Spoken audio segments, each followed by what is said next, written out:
Today in Fargo, North Dakota, at the Tharaldson Company ethanol plant, billionaire Harold Hamm will make one of the most unusual announcements in the 50-year history of his oil company Continental Resources. A champion of horizontal drilling and hydraulic fracturing, Hamm usually crows about his breakthroughs in pumping ever more petroleum and natural gas out of rocks deep underground. But now, at age 76, Hamm is making a big bet on a course reversal. Instead of pulling fossil fuels out of the earth, he finds himself working on ways to put the carbon in. Publicly traded Continental, 80% owned by Hamm and his children, will invest $250 million toward a $4.5 billion project to capture 8 million tons per year of carbon dioxide, the most copious fossil fuel byproduct, move it across 5 states via a 2,000-mile pipeline, and inject it into a highly.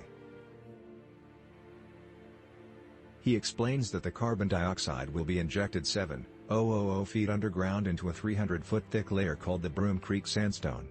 Because sandstone is highly porous, just compacted sand, it's relatively easy to inject CO2 into it. What's more, above the sandstone layer is a cap of impermeable rock, plus the whole setup is far from any seismic fault lines that could allow the CO2 to somehow seep out. Neither are there any water aquifers to worry about, and it's not near an oil field at all, says Hamm. No need to just take Hamm's word for it. According to Fatih Birol, director of the International Energy Agency, capturing and storing carbon is a necessary bridge between the reality of today's energy system and the increasingly urgent need to reduce emissions. Worldwide, some 4 million tons of carbon dioxide are sequestered in sandstone. Geologists at the University of North Dakota have been studying the Broom Creek sandstone for more than a decade.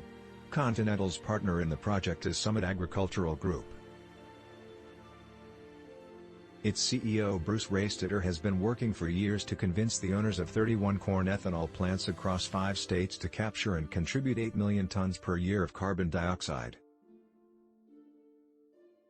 The emissions occur during ethanol fermentation, when bacteria feast on beds of corn mash. They transform carbohydrates into alcohols and emit carbon dioxide as a byproduct.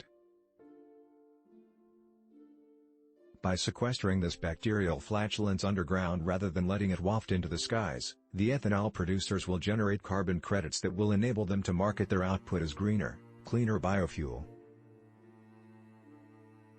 In time, Summit anticipates expanding to 14 million tons per year of CO2. That would be the nation's biggest carbon sequestration operation, though still modest compared with the nearly 5 billion tons per year of U.S. emissions, 10% of global total.